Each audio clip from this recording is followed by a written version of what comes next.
To all of us who live here, this is the golden heart of Alaska. A city with frontier spirit and big city thinking. But this northern community at the crossroads of the world would have been far different without one man. A farm boy from Illinois who proudly calls Fairbanks home, whose own golden touch and heart of gold have shaped our community. William Ransom Wood.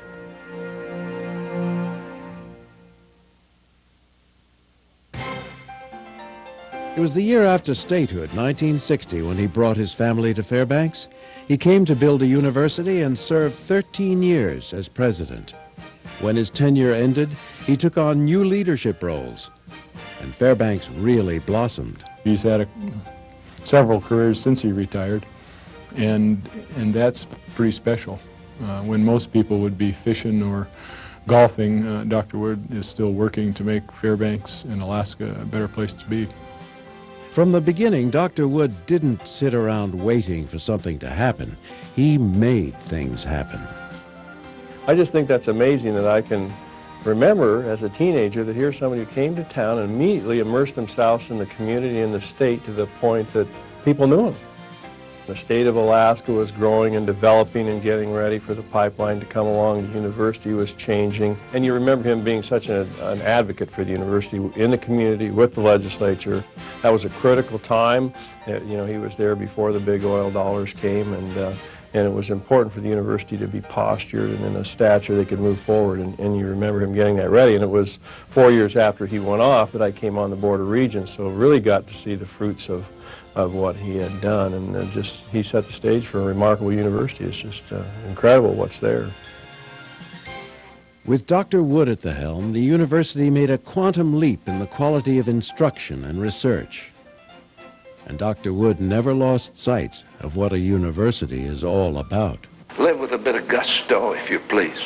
And I hope also that you'll feel free at any time to drop by my office or come to the house and talk with Mrs. Wood or with me.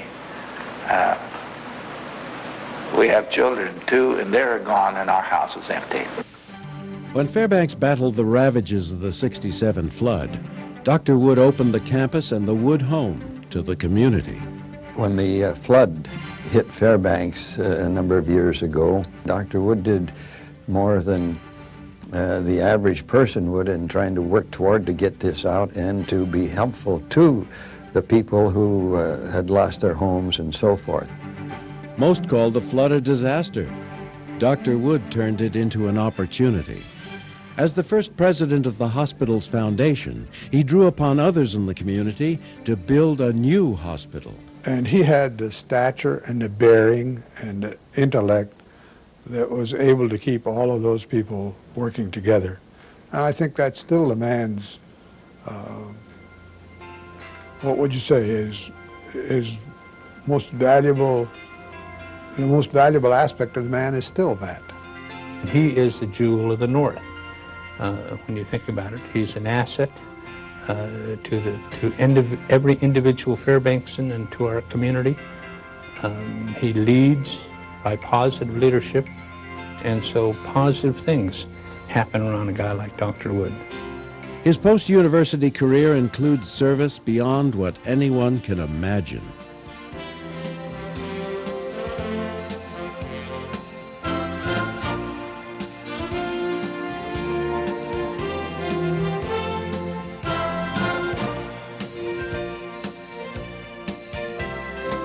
In his spare time, Dr. Wood also worked tirelessly to develop Alaska's vast resources.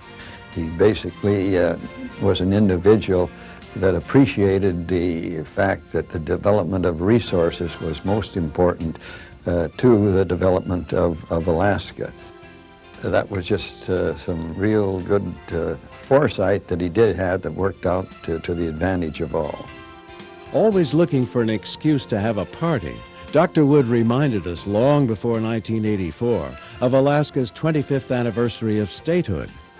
He organized a monumental year-long celebration including a statewide simulcast program and the historic meeting of the Pope and President.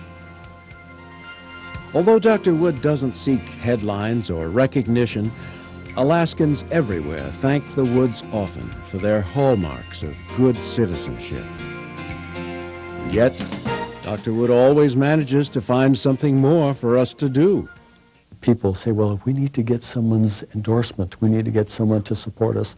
They say, well, hey, let's get Dr. Wood. And immediately the reaction was straight across, yes. If we get Dr. Wood, we'll have a real good chance of success. One of the things that Dr. Wood has done for this town is Golden Heart Plaza.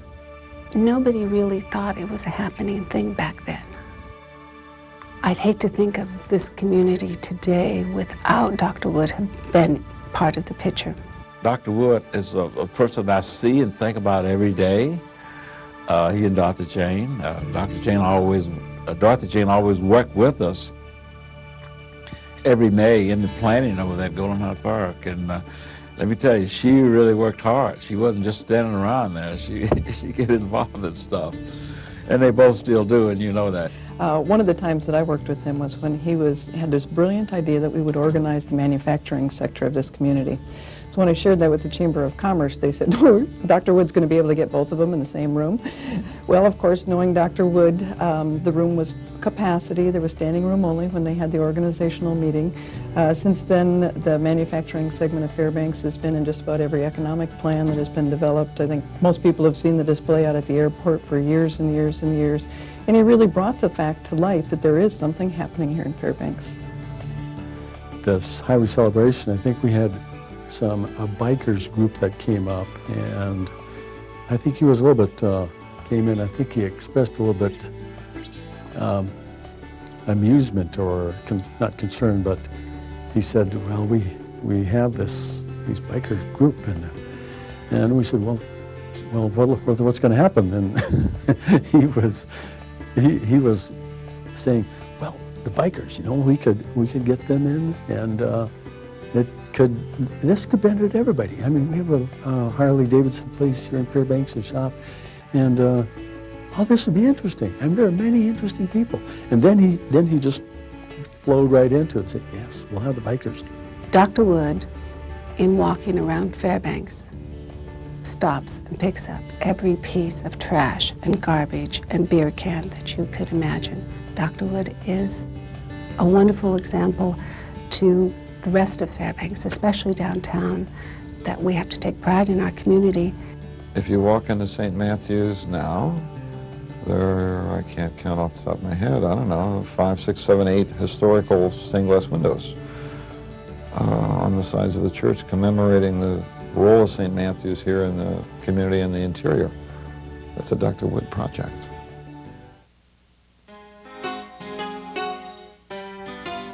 Dr. Wood is one of few people in Alaska that you don't say no to.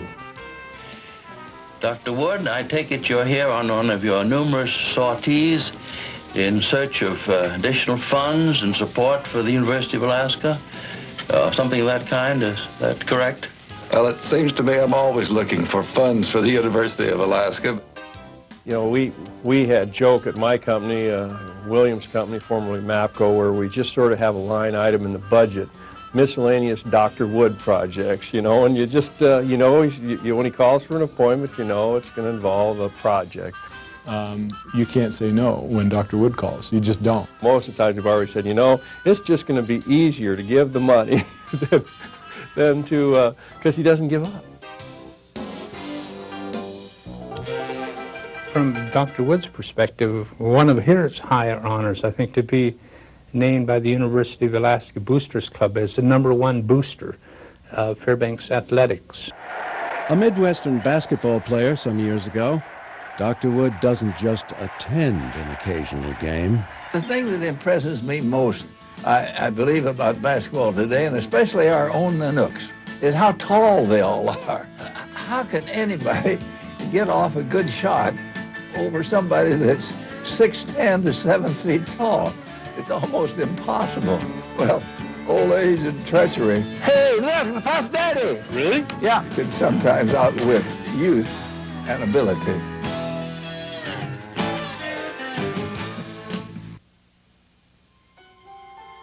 Every Sunday morning at 8 o'clock, come 50 below weather or not, he's sitting in that pew in that church. The real mark of the man, from my perspective, though, is his relationship with Dorothy Jane. I mean, that, warms your heart to see that type of respect and love and consideration for another individual. And the amount of time and dedication and devotion they have given to each other over the years is absolutely inspiring. He will give of his time and his energy, most importantly of himself, to you, to me, and to the inebriate on the street. He treats with the same love and affection, true affection. He is an elder as I relate to elders in the Native tradition. And it just started clicking. Well, this Dr. Wood does the things he does. He looks for helping people, and then if you help people, it would help the family, the community, the village, the town, then it would just go on to the state and the nation. Honesty, integrity, intelligence, thoughtfulness, commitment, and the list, really goes on. I think if you watch the way he cares for his wife, Dorothy Jane, if you watch the way he talks to kids, if you, listen to him, listen to his attitudes and his demeanor, he's quite an extraordinary man. It's always so fun to see somebody who's an absolute leader but can take off their hat and be a person. And Dr. Wood is that. When we go berry picking, he always says, Alaskan blueberries are absolutely the best. And I said, is that because they taste so good? And he said, no, they're so low to the ground, you get to lay on the ground while you're picking them. You don't give up. If you're here, you got to be involved, you got to care, you got to give. And, there's nobody else I can think of that's given me that good of a lesson in life. I appreciate it, and it didn't cost me a thing. Great lesson. What Dr. Wood is a gift to all of us who know him, to all of us who live here. He's a gift to this community. And we've all been honored to be able to work with you, to read your poetry, to get your advice and comments sometimes critical, sometimes not, but always right. And I really am pleased to have an opportunity to join and say thank you. Thank you for your commitment to Alaska and to Fairbanks, and to a real understanding of the role of Alaska in the history of the United States. Thanks, Bill. Walking here some years ago with an 8-year-old grandson, I told him that the best of life is not what you get or what you take, but what you give. And remember, too, that what you do is what you are. He's a good guy.